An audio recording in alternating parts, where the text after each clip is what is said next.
और ऑपरेशन सिंदूर को लेकर सिर्फ मल्लिकार्जुन खड़गे के बयान पर ही नहीं बल्कि राहुल गांधी के बयान पर भी सवाल उठ रहे हैं। दरअसल राहुल गांधी ने मोदी सरकार को ऐसे सवाल पर घेरने की कोशिश की जिसकी चर्चा पहले ही हो चुकी है, लेकिन राहुल फिर भी उसको रिपीट करते हुए विदेश मंत्री एस जयशंकर को घेरने की कोशिश की है। पूरी खबर क्या है और सवाल क्या है, उस पर एक रिपोर्ट है। आधा चेहरा किसी और का और आधा चेहरा किसी और का। भारत की सियासत में आपने ऐसी कार्टून वाली तस्वीरें जरूर देखी होंगी, लेकिन इस कार्टून में थोड़ा अलग है। अक्सर ऐसे कार्टून में तस्वीरें सियासतदारों की होती हैं, पर यहाँ नहीं। फोटो में दाहिने तरफ राहुल गांधी तो समझ में आ रहे हैं, लेकिन बाईं तरफ जो शख्स है वो भारत का कोई सियासतदार नहीं बल्कि पाकिस्तान आर्मी के जनरल मुनीर हैं। अब अगर आपके मन में ये सवाल आ रहा है कि ये क्यों हुआ, तो इससे पहले ये बयान सुनिए। देश के कितने हवाई जहाज गिरे, देश को क्या नुकसान हुआ और कितने आतंकी बच के भाग गए, ये जानना हम सब के लिए बहुत जरूरी है। तो सुना आपने, ये कांग्रेस पार्टी के नेता पवन खेड़ा हैं, जो अक्सर कांग्रेस की प्रेस कॉन्फ्रेंस में बीजेपी को घेरते हुए दिखाई देते हैं। इस बार भी कोशिश यही थी, लेकिन मामला थोड़ा उल्टा पड़ गया। ऑपरेशन सिंदूर के दौरान जनता के दिखावे में कांग्रेस मोदी सरकार के साथ खड़े रहने की बात तो करती है, लेकिन शायद जहन में सियासी छटपटाहट भी थी कि कहीं उसका वोट बैंक न खिसक जाए। तभी तो कांग्रेस ने ऐसा सवाल उठा दिया जिसका जवाब पहले ही सेना दे चुकी है। All I can say is that we have achieved our objectives that we selected and all our pilots are back home. अब आइए इस कार्टून पर। इसको बीजेपी आईटी सेल के चीफ अमित मालवीय ने सोशल मीडिया पर जारी करते हुए राहुल गांधी को निशाने पर लिया है। निशाने पर इसलिए लिया क्योंकि एक तरफ जहां कांग्रेस फाइटर जेट्स को मोहरा बनाकर ऑपरेशन सिंदूर में कमियां ढूंढने की कोशिश में लगी है, तो दूसरी तरफ राहुल गांधी ने विदेश मंत्री एस जयशंकर के बयान पर बार बार सवाल उठा रहे थे। राहुल ने इस पर ट्वीट भी किया और इस ट्वीट में सवाल किया कि हमारी वायुसेना ने कितने विमान खोए। इससे पहले आपके मन में कोई और सवाल आए, इसका जवाब आप फिर से सुन लीजिए। All I can say is that we have achieved our objectives that we selected and all our pilots are back home. अब आप खुद सोचिए, जब एयर मार्शल ए.के. भारती खुद ये बोल चुके हैं कि भारत के सभी पायलट सुरक्षित वापस आ गए, तो क्या कांग्रेस का ऐसे सवालों का उठाना लाजमी है? इसलिए बीजेपी आईटी सेल के चीफ अमित मालवीय ने राहुल को निशाने पर लेते हुए पाकिस्तानी आर्मी चीफ असीम मुनीर से तुलना कर दी, जिस पर कांग्रेस फिर से तिलमिला उठी और एक बार फिर से सामने आ गए पवन खेड़ा और जिम्मेदार होने की परिभाषा बताने लगे। पलटवार बीजेपी ने भी किया है।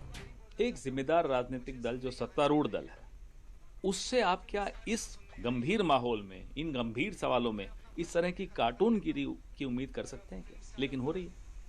जब द्वंद्व चल रहा था तब भी कांग्रेस पार्टी और विपक्ष इनके साथ खड़ा था, लेकिन ये तब भी हमारे साथ नहीं खड़े थे। तब भी इसी तरह की हरकतें कर रहे थे, जो वाहियात हरकतें कर रहे थे। अरे सवाल पूछा जा रहा है, जवाब दीजिए। विश्व का कोई देश भारत से ये नहीं पूछ रहा कि भारत के कितने जहाज गिरे। राहुल गांधी ने पाकिस्तान से नहीं पूछा कि तुम्हारे कितने जहाज गिरे, या सेनाओं के पराक्रम की तारीफ नहीं की।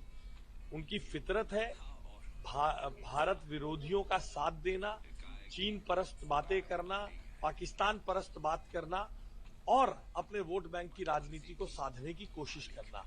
जिस जवाब की बात कांग्रेस पार्टी कर रही है वो तो एयर मार्शल ए.के. भारती पहले ही दे चुके हैं। लिहाजा अब सवाल उठता है कि क्या ये कोई संयोग है या कांग्रेस का सियासी प्रयोग, क्योंकि कांग्रेस इस मुद्दे को खूब हवा देने का प्रयास कर रही है। लिहाजा इससे जो माहौल बन रहा है वो सवालों के कटघरे में कांग्रेस को ही खड़ा करता है।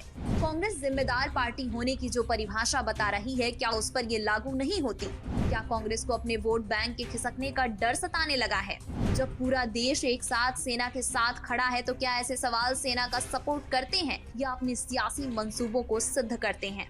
कांग्रेस तब कहां थी जब पाक पूरी दुनिया में ये झूठ फैला रहा था कि उसने भारत के 6 फाइटर जेट मार गिराए थे?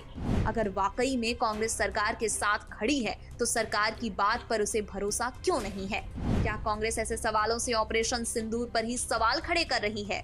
जिस ऑपरेशन सिंदूर ने आतंकिस्तान को मिट्टी में मिला दिया, जिस ऑपरेशन सिंदूर ने पूरे देश को एकजुट कर दिया, जिस ऑपरेशन सिंदूर ने पाकिस्तान के कई एयरबेस तबाह कर डाले, जिस ऑपरेशन सिंदूर ने साफ कर दिया कि पीओके हमारा ही है, उस ऑपरेशन सिंदूर पर देश के अंदर ही सियासी जंग छिड़ना किसी भी कोने से उचित नहीं माना जाएगा। अब एनडीए का खेमा कांग्रेस पर इसको लेकर हावी हो गया है। कांग्रेस की पुरानी फितरत है, कांग्रेस ने सवाल नहीं उठाया, न ही जवाब दिया कि टर्की में उनका कार्यालय क्यों है। चीन की पार्टी के साथ उनका एमओयू में क्या है। डोकलाम विवाद के समय चोरी छिपे राहुल गांधी चीन क्यों गए थे, इनका जवाब वो कभी नहीं देंगे।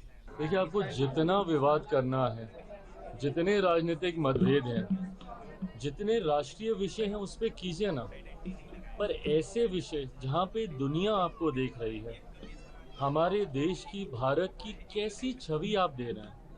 ऑपरेशन सिंदूर पर पहले तो कांग्रेस पार्टी सरकार के साथ कदम से कदम मिलाकर चलने की बात करती रही, लेकिन बीतते वक्त के साथ उसके इरादे भी बदल गए हैं। कई बड़े नेताओं ने इस पर सवाल उठाया है। सियासी पैमाने पर भले ही कांग्रेस के लिए ये सही हो, लेकिन देश हित में ये किसी कोने से सही नहीं ठहराया जा सकता।